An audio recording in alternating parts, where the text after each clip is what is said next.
I've been a U.S. Navy midshipman football fan. My dad graduated from there in 1953, Blake, and I get emotional. I went there because in a way I did through my father.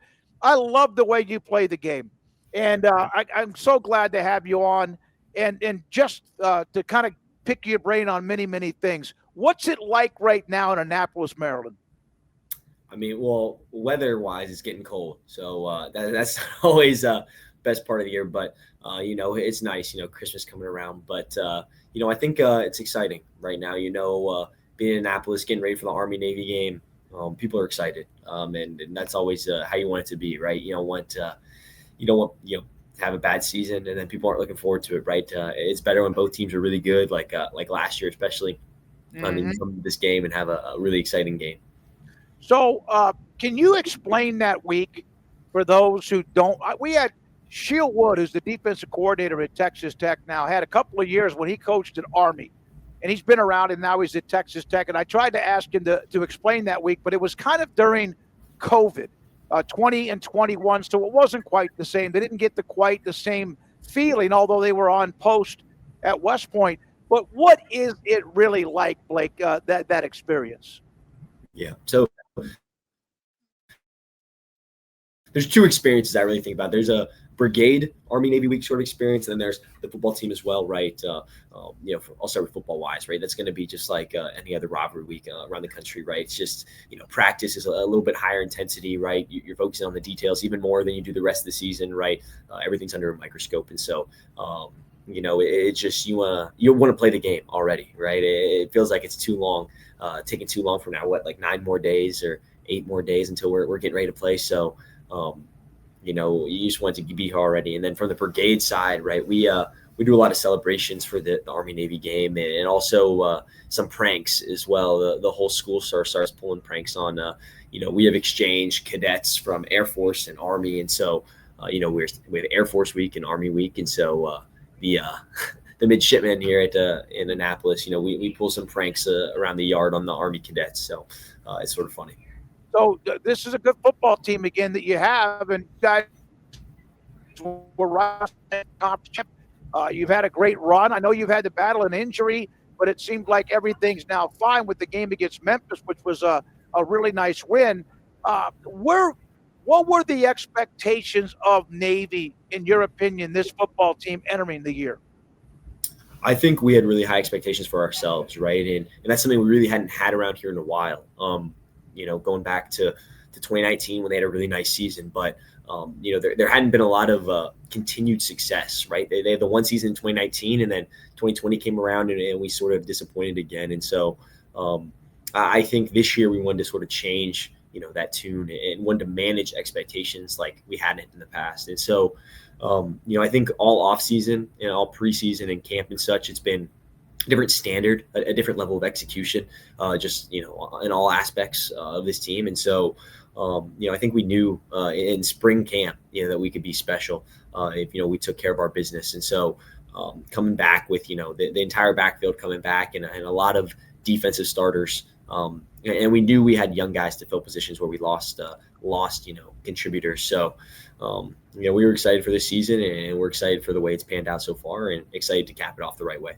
So, obviously everyone knows, and they think about the service academies as the teams that run the ball, run the ball, run the option, whatever the style that has been that way forever. And a lot of it was because that's what was the best thing to run. And at times just, and still brilliant, but you're obviously different.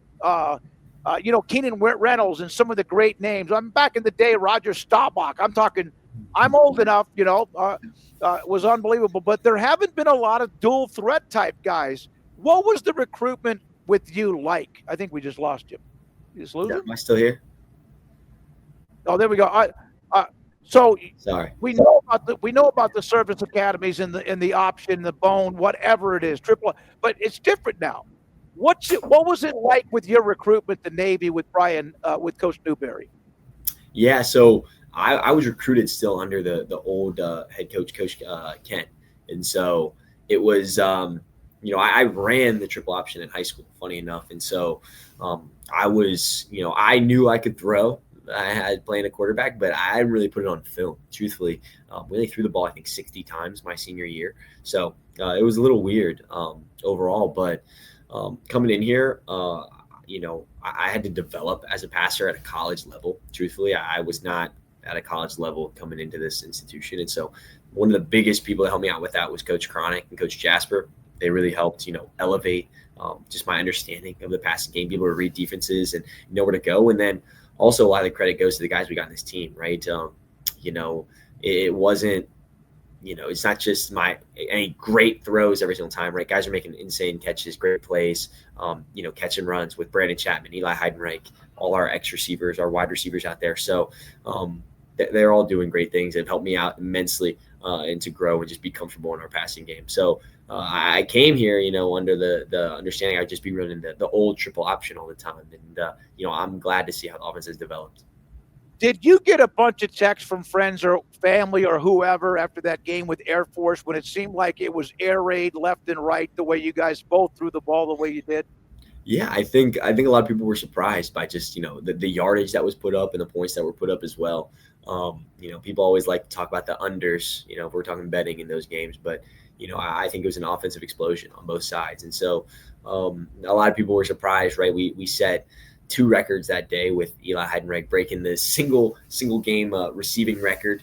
And then I had the single game total yardage record. So I think people were a little bit surprised to see Navy putting up 340 passing yards in a game, but it was really fun to be a part of. Honestly, that game's one of my favorites I played in. I had to kind of keep looking. Like I was watching, I got the multi-view, and I'm like, wait a minute, because it was awesome, and it still, even if you didn't throw the ball once, I just love the way you guys have played. This is from Coach Newberry. I asked him. I've known him. He was at Baylor. Obviously, I had him on this show. We're in Waco, even though we're a national college football show. Blake is one of the smartest players I've ever been around. Qualities that you cannot coach. The it factor raises the confidence and level of play of the guys around him. He's going to be a pilot, which I just heard about, which is going to be something we discussed. But what does that mean when you're coaching? I'm sure he's told you a lot, but what does that mean when you hear that from your coach? It feels great, truthfully, just to always have someone that believes in you. And he's done a great job of turning this program around. And he's an easy guy to play for, right? Because he's a great motivator. He's great at his job. And so, it's just what I try to bring to the table, right? Is, those intangible qualities that, can't always be measured by a stat sheet, right? It's how do you elevate the guys around you? It's how do you stay calm in pressure situations to, make sure everybody right across the whole organization knows that everything's going to be all right and that they can trust you, right? Because I think everything operates a little bit smoother when you can trust the guy who's under center. So it's awesome to have support and belief like that. Go back to being a pilot. You gotta have great vision. You have to have great instincts and a lot of things. What's that? How much have you flown? And what is that going to be? Is that like almost like directing an offense? Yeah, I think it will be like that, and being under center and being in control, right? And so I haven't done, any flights myself, but we've gotten to ride in a lot of different aircraft, right? Whether it be helicopters or planes. So we'll see how that goes, hopefully looking forward to being in Pensacola next year and in flight school. Oh, yeah, the naval base. Now, okay, so when did that get into your blood, or when did that become something that you wanted like that? Because to me, again, I became a part of the Air Force. I was a military brat. The pilots were just like, man, that they were special. They always had the fast cars too, by the way. Not just because of Top Gun. It was that way wherever I was on a military base. When did that get in your blood? Yeah, I did not come from a military background, and so my recruiting process to Naval Academy also was sort of quick, and they introduced me to really what all the military service was like afterwards. And so I came in here sort of clean slate, no idea what I wanted to do afterwards in the military, in the Navy or the Marine Corps. And then I had the opportunity to go and expand and learn from a lot of the different communities, right? We've spent time with the Marine Corps while we've been here, Navy pilots, on submarines, right, on ships. We've spent time sort of exploring each community, and it allows you to gain a little bit of knowledge, a little bit of their culture, their climate, and sort of what everyone's like. And you get to grow and learn and learn yourself and develop and see what community you want to fit into the most, right? It's not about what you'll be doing all the time, right? It's about the community of the people you're going to be spending time with and what they're like. And that's what drew me to the aviation community more than anything. This is the quality of people they had there. So you have had to deal with the injury, but you played against Memphis. Mentioned that. What was that like for you? Did you get nervous that you thought you might be shut down?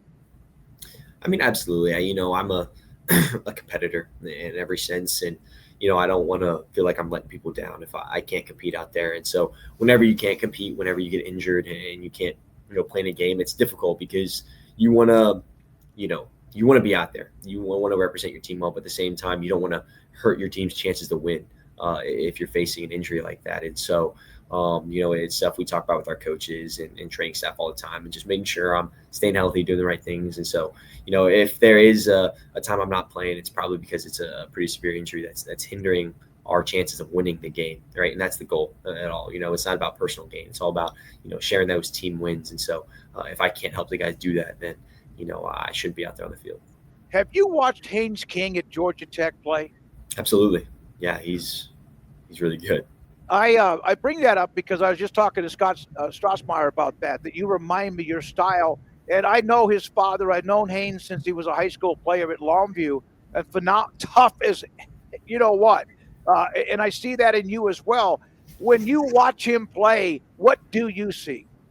I mean, one of the most fun games I think I've watched in the past year was that last year Georgia Tech game. 8 overtimes at night. I'm sure everyone in the country was watching that one. But just like you said, the toughness, right?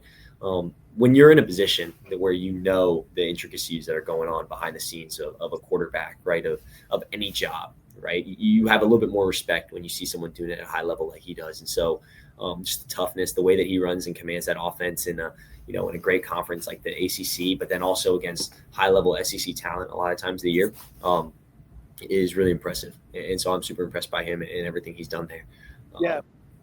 You guys remind me of each other. I'm a Heisman voter. I can't talk about it, but there's no doubt. I'll tell you this. I'll be honest. I know who's on my radar, and your name has been on my radar, and I'm just not saying that because I'm interviewing you, but also Haynes King, because you guys remind me of the same type player. A couple more things.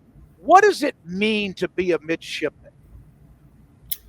I think it's a special thing to be a midshipman, right? It's you have a chance to be part of a great legacy that's been passed down from generations, right? Since 1845 when we opened here. And so it's a special thing to know all those people that have gone before you and done great things and sort of set the standard for what you should be in life and as a person more than anything. And so to be able to add to that legacy, I think is a great thing, right? To be in an institution with such a great history that you have the chance to leave your own mark on it is amazing. And then to also share that with the rest of your classmates and to be able to grow together and hopefully, just represent this institution well while you're here. And then whenever you leave, just be a proud graduate and, root everybody on. And then, just be a military officer the best you can. Who had the biggest impact on your life, if it's maybe 1, 2, or 3 people, and why? Yeah, I think the people that I think of the most are my parents and just the way they raised me and just everything they taught me. I think a lot of my character and what I learned in life goes back to them. From the first time I started playing sports, right, they told me, they're like, this is, good. If you're sports, great, right? But the thing that means more is your character and your personality and how you treat people. People remember, that if you played well in a sport for a few years, right? But they'll remember how you did them the rest of your life. And so that's just something that I think I've always lived by. And, just a lot of what I am as a leader and as a person has just come from that base foundation of what they've grown up teaching me. And so they've definitely meant the most to me in my life. Blake Horvath, the quarterback at Navy, Coach Newberry, he does not tie his identity to being a football player or the success he's had. Has grown much as a player, of course. Great human, beloved in the community and among his classmates, midshipmen, not because of your football success, but because of how you treat and interact people. But isn't that the definition of being a military officer? Absolutely. And I think, with any athlete, right, growing up that plays in this sport, especially, you tie your performance your identity with your performance, right? And I think I've learned here more than anything is that you're gonna fail. You're gonna fail a lot. And if you're tying your identity, your performance, right, it affects your interactions with people. It affects how you lead. It affects all that stuff, right? You talk about being a great military officer, and so, I think it's about grounding yourself and being humble. One, but two is finding that identity through faith in your family and your friends, and the people you spend time with, because those would mean the most, and that's who your legacy is going to be left with. And so, I think overall those are the things that really, the more grounded you are, the more understanding you have of your people and your unit and your team. And so I think, like you said, that's the baseline of just being a great military officer, is understanding your people. My last thing, you have won the Army-Navy game. You had a huge game last year. You've been in it. You've experienced it. What is it like, the walk? You get practice and all that, but then you have both military academies and all the classmates. They walk onto this. It's amazing. It's amazing. The ceremony. What's it like right before kickoff, and then what is the feeling like when you win that game? I think it's surreal, the whole game, and being able to be in front of 80,000 people in an NFL stadium. Meanwhile, 4,000 of them are your classmates. It's really, really cool. And so to be able to run out there on that field right before the game, stands are full, and just to look up and see the flyovers of Navy aircraft and Army aircraft on both sides. You sort of got to take a moment to just take it in, and you can't let the moment get too big. And it's a blessing that we get to play this game, and that we get to play in games that big in front of people that care that much about us. And hopefully we can, the biggest thing we hope is to bring them joy through our play and through the outcome. And so that's what it's all for, right? It's not for the individual feeling after the game, but really the shared feeling that we can bring to the whole alumni, the whole students, the Brigade midshipmen, and to everybody. But the intensity of the game, and yet what you're playing for, and then who you are, and all your others classmates, who they are, and knowing what you're going to do in the future, that's unbelievable, isn't it?